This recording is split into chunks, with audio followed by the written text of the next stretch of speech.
What's shaking, guys? Luke Dancy here, joined with today's very special guest, Mr. Xavier Mortimer. How are you, sir? Hi, Luke. Thanks for having me. I'm great. All right. So it's awesome to have you here. I know things are weird in the world right now, and you're not able to do your show on the Las Vegas Strip, but we're definitely going to talk about it and what you've been up to during this strange time, too. So you have been around Las Vegas for how long now? It's almost 7 years. Yeah. Okay. Okay. Yeah. Now, you did not start with your own show. Why don't you kind of let the guys know what you did before that and how you launched into your own solo show? Because it's a pretty rad story, man. Yeah. It's cool.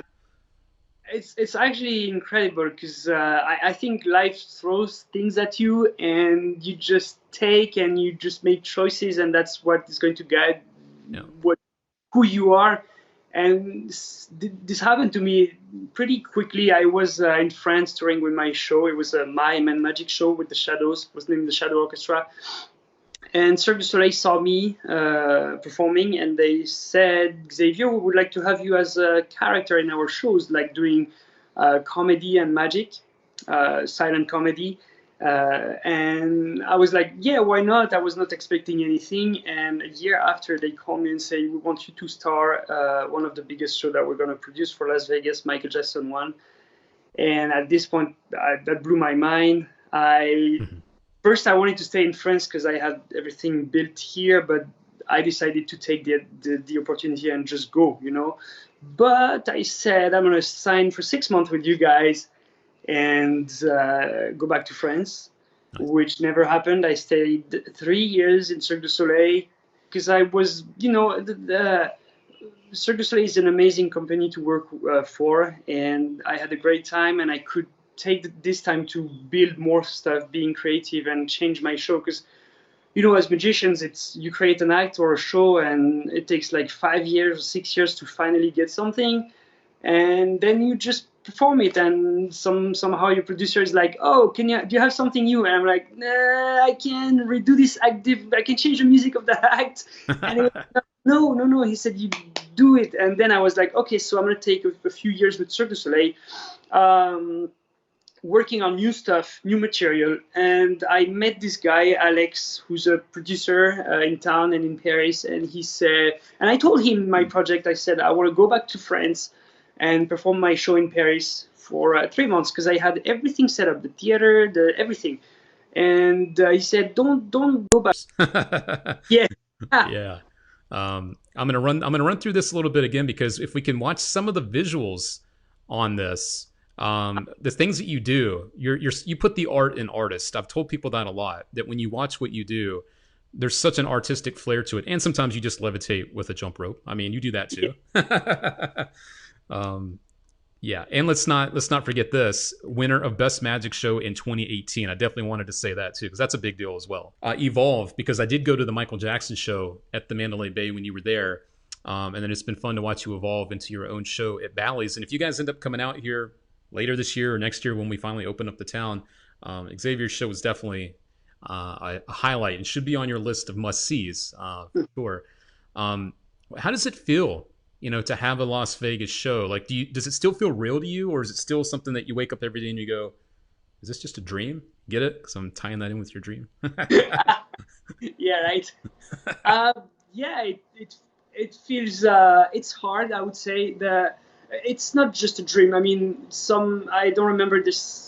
I heard that you have to be careful for what you wish for, Mm, and having a Vegas show is a dream. It's something. It's an achievement. It's something that I'm very proud of having done that, even if I had to stop today.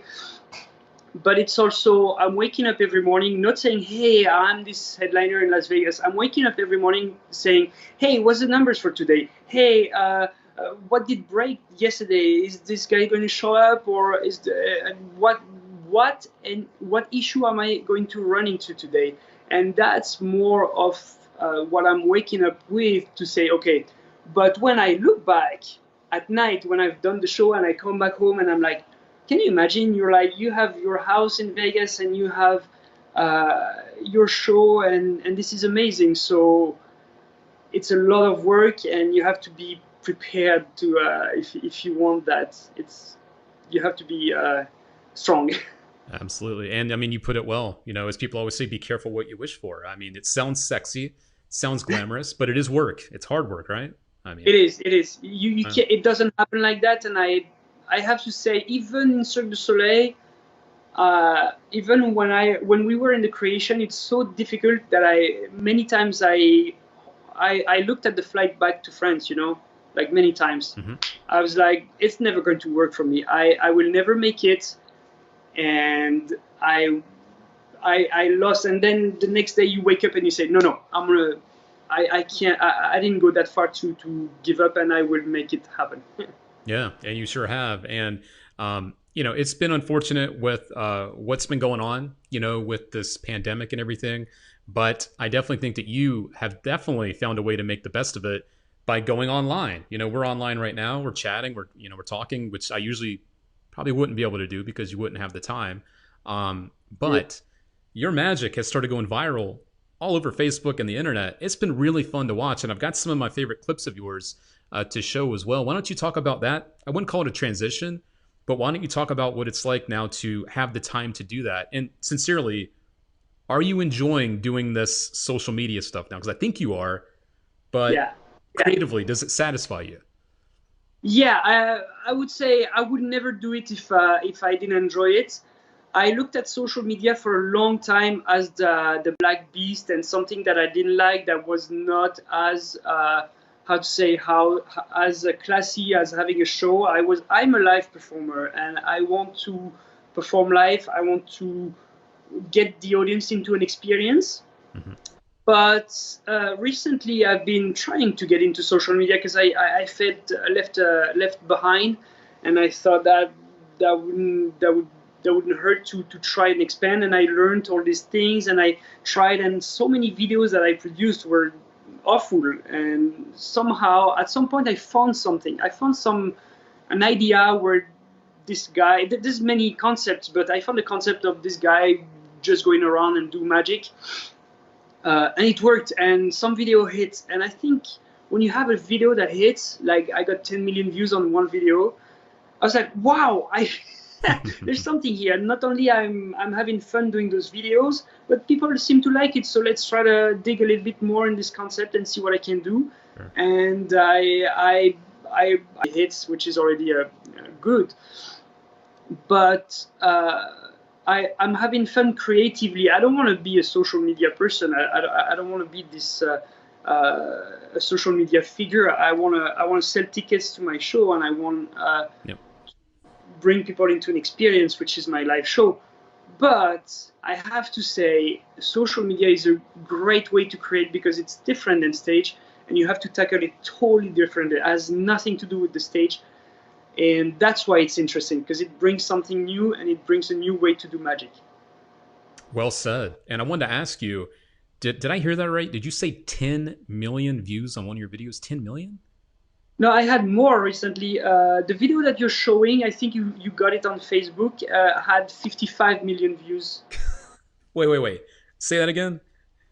55, or Oh, maybe 54 God. million views. I'm not sure. The numbers goes up every day. So this, Wow. yeah. That is crazy. So how are you coming up with this stuff? Because I've seen you working on this, putting up content pretty consistently. How are you Yeah. doing this, man? It's crazy.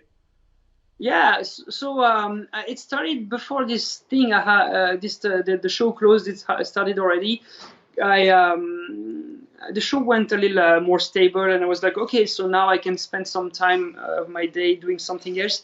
What I did is I wake up every day and I spend like an hour or two, like just writing ideas, just putting things together, on just throwing them on a white paper, and say, okay, does that work? Does that not work? Sometimes I can open books and find old tricks that you could, recycle, or Yep. do something different with it. And somehow you find some things. And then when I think I have a thread, I go into it and I develop it. Like this Magic in Public one was very successful from the start. The first video, we went to Starbucks, and I did this thing with the lid of the cup, Hmm. that went like flying into the cup, and then this thing, I just exited.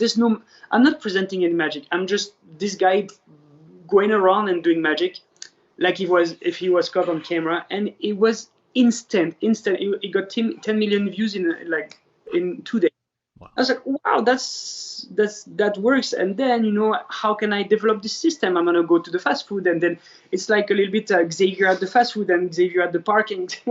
So you have this little vignettes that's very good for creativity. And then because everything closed, I had to stay at home. So I was like, okay, I'm gonna do magic to my girlfriend. So I created a concept that was. My boyfriend is a magician, so basically it's my girlfriend asking me for, can you fix this and can you fix that? And yeah, that's the video. Having fun at home, So to be honest, there's camera angles. Yep. There's there could be some hiding stuff behind something and threads and stuff. But I don't have magical powers. I'm just a magician, so of course I have to hide my stuff. I have to things. And here I'm using the camera, so it's just a different way of doing it. But the magic is performed live. And you know what? If I was doing a camera trick, it wouldn't look as good as it looks here. Well said. And I definitely think what you're saying is very valid too, because just like a stage magician, which you are, you have a stage show, you take advantage. Mm-hmm. And when I do my card tricks, maybe people will not relate to as much as that. And this is the way that I want to carry the magic and make magic happen into the life of people. And the next time they go to Walmart and they see the gums by the side of the corner, they're going to be, oh, I saw this guy, he was turning the gums into money, and Yep. They will definitely remember that is the guy. And it's fun watching you, especially with the compilation, all these different places that you were going and doing magic. It was fun to see the variety of stuff too. You weren't just doing one thing, you were mixing it up all the time, which was cool. I'm going to look through the chat real quick to see if the guys had any questions. So if you guys do, we've got Xavier for about another 10 minutes or so. So here's a good question from Mark Wybrow over on Facebook. He says, how do you get your ideas from, and who inspired you? So maybe it's even from the early days of you getting into magic. What type of things did inspire you? And these days, what inspires you now? So kind of two questions in one. Yeah, I have three big inspirations that I always say. I mean, there's more, to be real. There's so many people that inspire me. There's even, like I told you before we started this thing, you release the trick and I'm inspired by it because you do something and that inspires me. So inspiration is everywhere. But I would say the very first inspiration is Charlie Chaplin. I was when I was a kid, I was in love with what he did. This guy who's just a random guy doing some stuff in the street and having trouble and falling in love and being this guy who's tortured by life and by people around him. I love that kind of comedy when this guy is just like this little guy that's running around. Buster Keaton was a big one too. But anyways, that's one of the inspiration. And that's why I like this guy going around doing magic and magic happening to him too. There's a big inspiration for me was David Copperfield, of course, because he was telling stories, and I loved when he was making sense of things that he was doing. This is the early days of David Copperfield. There was a lot of things that were directed like if it was a movie, and I loved us. And more recent artist who inspired me a lot was Arturo Brachetti. He's an Italian guy who does a quick change. Same thing. He does a lot of storytelling in what he does. He's huge in Europe, not here, unfortunately, because he's a great artist. But he's very big in Europe, and he was a great inspiration. But there's so many people and so many names, and that inspire me every day. I go see Jeff McBride, and he inspires me because he has all this knowledge. I see Penn and Teller, and they inspire me because they have their way to do things. Anybody who's building something in magic can be an inspiration. Well said. I'm going to hang it right there. That is winner of Best Magic Show 2018. That is something you will never get tired of seeing, I'm sure. Yeah.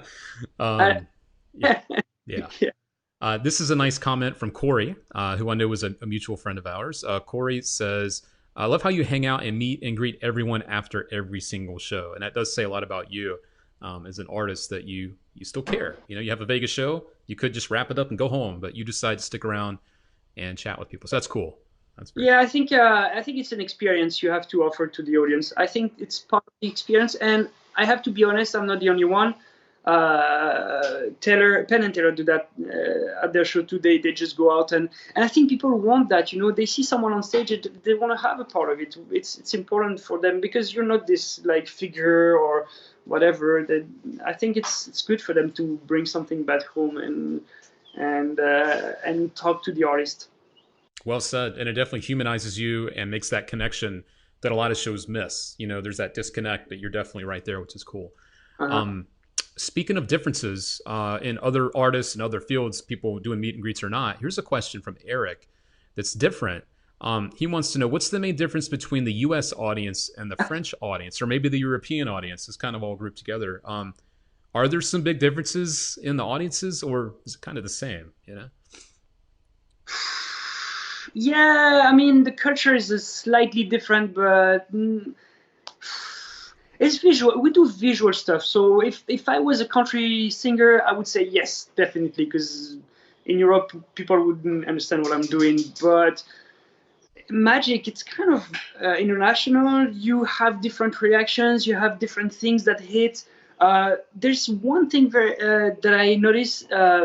Europe has a huge thing for silent comedy and visual comedy, circus, and that's why, I mean, it because Cirque Du Soleil and all this thing, they come from that little roots that is France and Europe in general. We have a lot of street theater festival where shows are silent and you just show some visuals comedy. So here in America, you have to speak a little more, I would say. Stand-up comedy is huge here, where in Europe it's a little less. I mean, it is still huge, but yeah, I'd say it's the main difference. Why? Because in Europe we have like 25 or 26 languages, and here you have one, so it's easy to make everyone laugh with just a joke. Then in Europe, people used to travel, circus used to travel all around Europe. So what are you going to tell to Italian people when you speak German only? So we do silent comedy as a result of that. Yeah, I mean, I get it. It totally makes sense. We are just a one language country, and over there, it's a huge. You just never know. You never know what you're going to get. Yeah. That's true. What are your plans?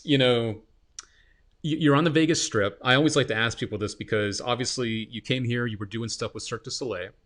You then converted over and you ended up doing your own one-man show. Maybe one day, do you have plans of doing like your own touring show, or are you comfortable staying in one spot like Las Vegas? So touring show is actually happening. We have had our first touring date. Okay. Just before the lockdown in Arizona, in Surprise, Arizona. And we were about to book a full tour for 2021, but right now it's kind of like everyone's staying at home.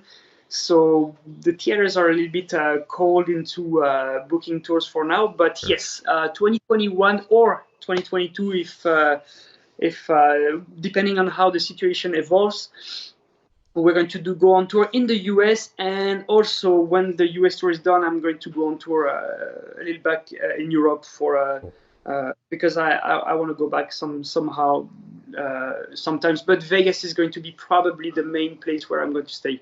Cool, very good. I'm glad to hear that. As a Vegas local, I'm glad to hear that you want to stay here. That's good. It's fine. It's sunny. It is sunny and it gets a little hot, but if you can deal with that, you're good.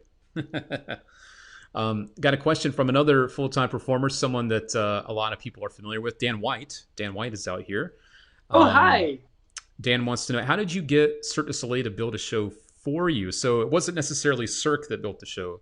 You kind of branched off and did your own thing. But what about that connection? How did you get involved with Cirque du Soleil, I guess, is the thing. To let them, Cirque du Soleil saw me a long time ago, and they offered me to go with them on tour, and I refused because they wanted me to do a part of someone who was the pickpocket in Kusa, I think was the show. Okay. And I had my own show, but then they called me back and they say, would you want to be one of the main characters in the big show in Vegas? And I was like, okay.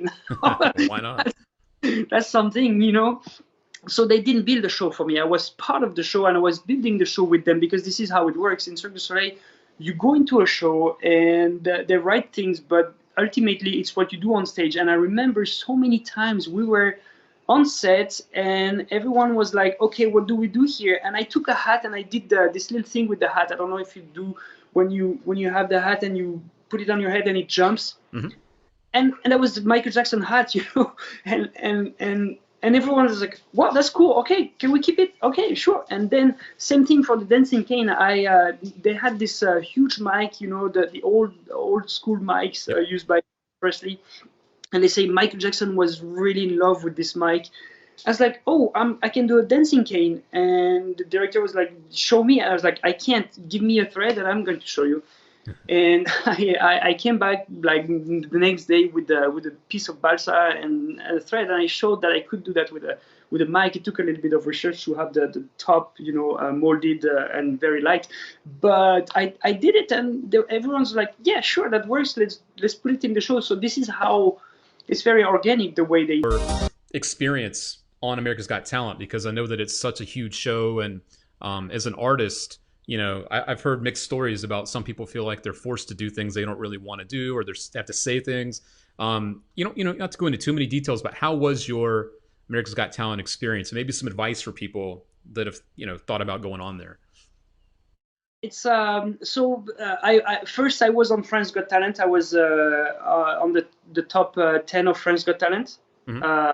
And that's why I went to America's Got Talent, because I was like, oh, okay, works for me, and I want to go to America's Got Talent. But America's Got Talent didn't go as well for me. They cut me pretty quickly.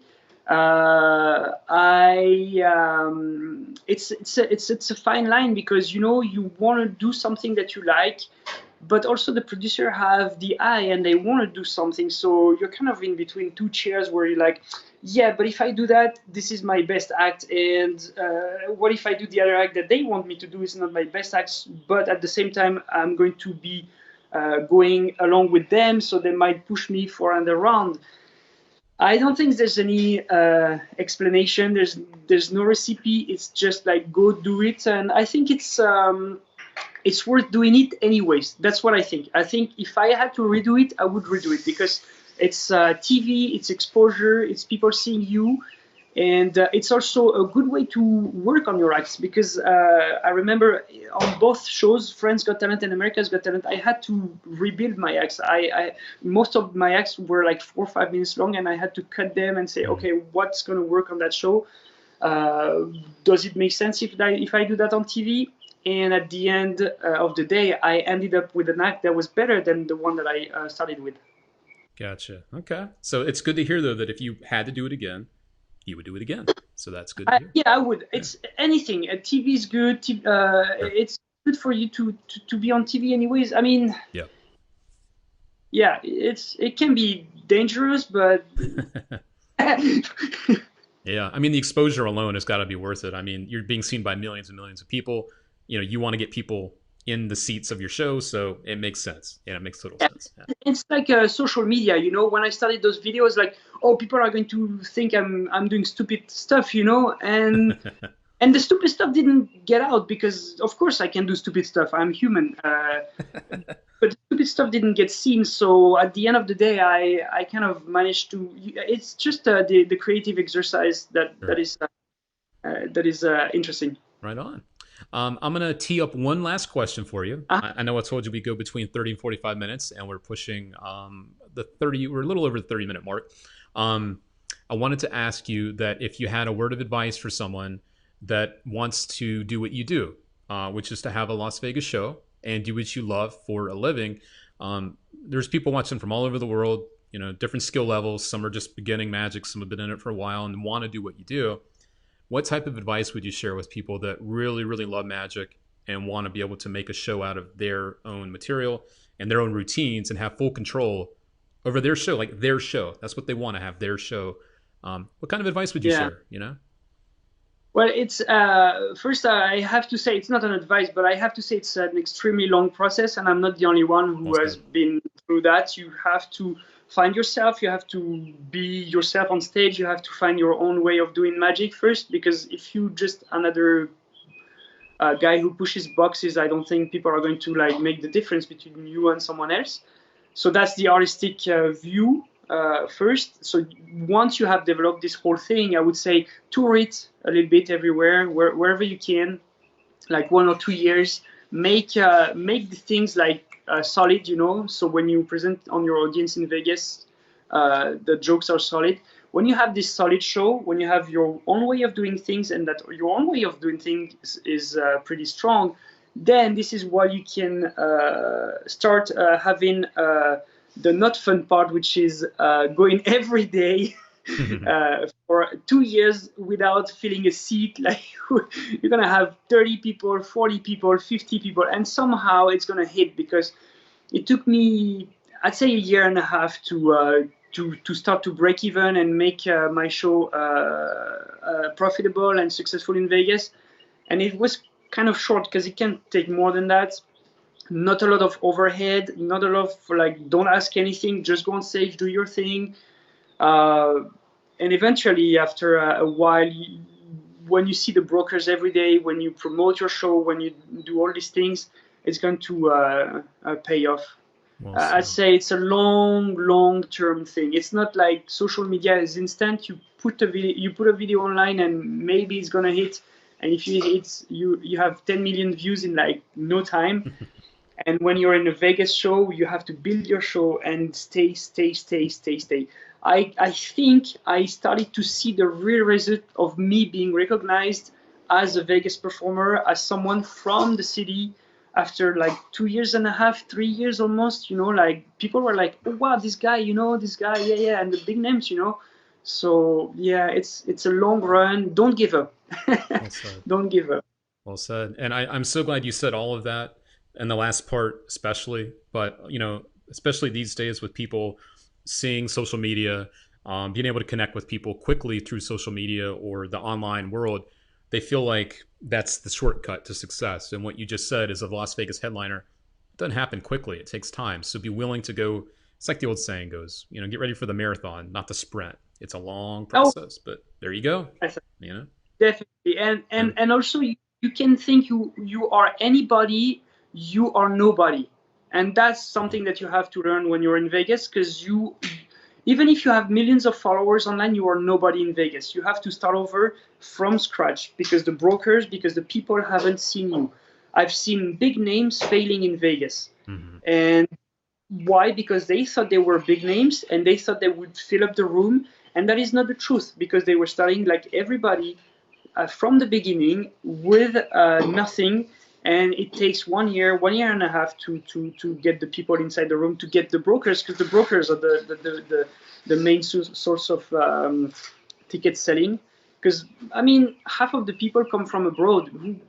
They've not heard about most of the magicians. They just say, hey, we would like to see a magic show. What would you recommend? Mm-hmm. And then that's when the people have to recommend you. Yeah, well said. And that's a very important note, is that the Las Vegas, the people that come here, they're tourists from all over the world. So yeah, it's a much different audience than just people here in the States. Absolutely. I wanted to share one more. There's been a lot of people, by the way, saying that your show was the best experience in Vegas. Christian Langbell just said, my best experience in Vegas was seeing Magical Dream. Several other people saying that your show, Travis Nye says he enjoyed your show more than any other while he was in Vegas. So some nice love for you out there too. And someone was asking, why is it that the most creative people, why do I always get to talk to them the shortest amount of time? It's because they're busy. Just like Xavier, he's got stuff to do today. He's got videos to do, and he's got creative projects going on. So that's why, Mark, I saw him asking that. So we can do another live if you want later. No problem. Awesome, man. Well, for now, though, I will let you go. I promised you 30 to 45 minutes, and we're hitting that mark. So I will let you go ahead and get out of here with my thanks for hanging out and doing this. And looking forward to keeping up with you even after this, when you're back to the live show.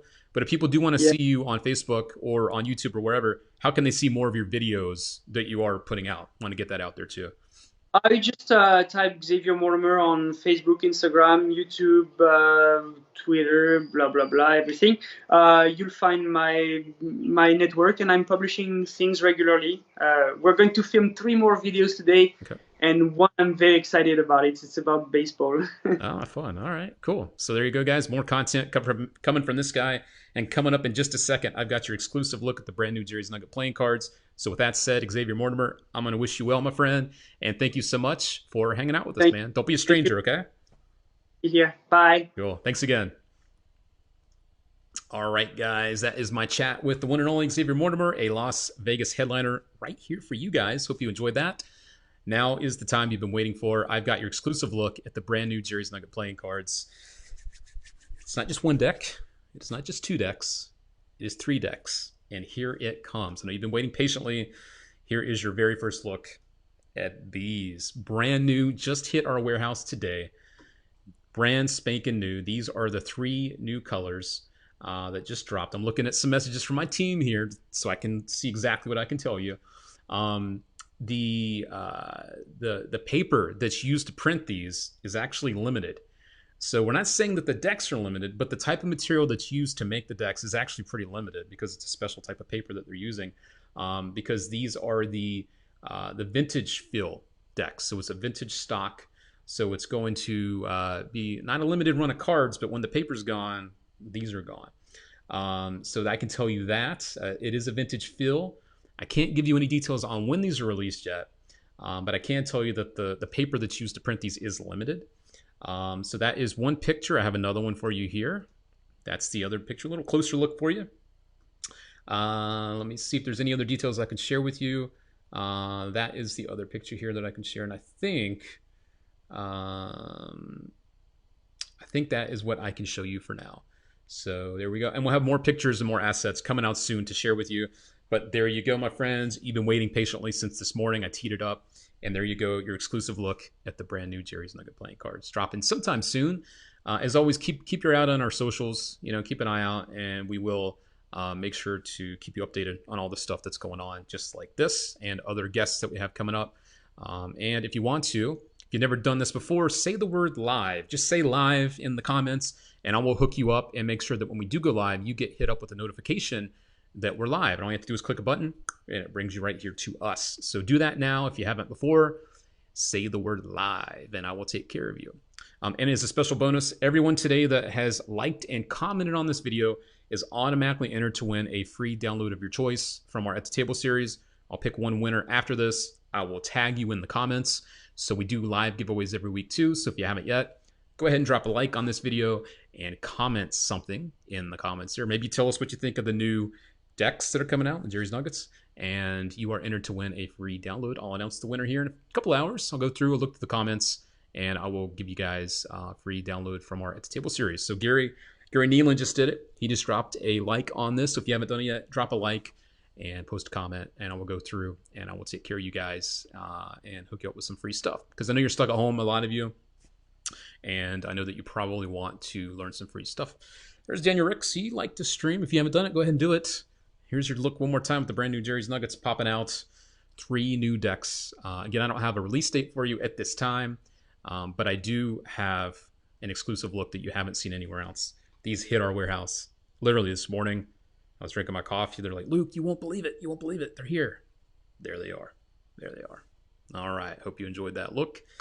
Also, hope you enjoyed our interview today with the one and only Mr. Xavier Mortimer. If you've never joined us before, in the comments, also let me know where you're watching from. And more importantly, make sure you do turn on the live notifications for our page. I'll do random pop-ups sometimes with some live stuff to give you updates and other things. So if you just joining us for the first time, make sure you do that as well, okay? So my name is Luke Dancy, coming to you guys from Las Vegas. I bring you brand new stuff each and every Wednesday at noon Pacific, 3 p.m. Eastern time. So if you just joined us for the first time, don't be a stranger. I'd love to see you again. All right? Cool. Thank you again to Xavier Mortimer for his time, answering some good questions out there. You guys had some good ones out there today. And also to you guys. Thank you for hanging out. Support and the feedback. We appreciate it. If you guys weren't here, I'd be talking to nobody, and that's no fun. That's no fun at all. I see a lot of you guys out there dropping live in the comments. Again, if you haven't done it yet, it's just that easy. Say live. I will make the magic happen after that.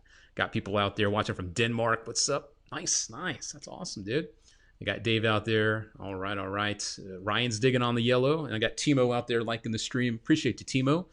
All you guys out there, appreciate you. Great show. This was a fun one. Thanks to Xavier Mortimer. Oh, yes. Timo, all right, all right. Luke, you make my week. Wow, man. Well, thank you. I appreciate that. I do my best, especially during these weird times, to bring some positivity, bring some fun to you, and keep things on a lighter note with all the strange stuff going on out there in the world. So thanks. All right. And Avi Yap, this guy, you wait. He's got some big stuff coming soon. Can't wait to show it to you. All right, my friends. Jason's digging on the silvers. Yes. There's some great stuff coming down the pipe, guys. I can't wait to show you more and more of it as we go on. What's up, Xeon Steel? What's up, buddy? Good to see you out there. All right, cool. And there it is one more time. Third time's a charm. New Jerry's, not cherries, but new Jerry's. 3 new decks coming to you very soon from your favorite magic shops. There they are. All right. And there's one more look. A little different angle for you. There we go. All right, cool. Sweet stuff. All right, guys. So that is that. If you want to be entered to win a free At the Table lecture, all you need to do, again, drop a like and comment. It's that easy. It really is that easy. And I'm announcing our Instagram winner for the Avi Yap download in about another hour or two. So a lot of fun stuff going on our socials. So don't be a stranger out there. Connect with us. We would love to hear from you. All right. So that is it. Leon out there from the Netherlands. Good to see you, my friend. Leon is crazy good too. A lot of talented people out there. David says, great having you here on my desktop. Hey, it's good to be there. All right. Jeffrey Tam out there. What's up, my brother? Good to see you too. Just wrapping things up here, but you can catch us with the replay if you want to watch that. All right. Cool. Appreciate you, Mark, out there. I saw you liking this. Appreciate you out there, Mark. So that's it, guys. I know I'm rambling here. I'm going to cut it short now. That's it. Thank you again to the one and only Xavier Mortimer. He is awesome. Check him out if you do come to Vegas. I know you'll be back after all this is over. Vegas will open up. Shows will go on. It will be fun. Good times are coming right around the corner. And everything going on right now would just be a memory. All right, guys. That is that. Thank you for hanging out. And I will catch you next time. See ya.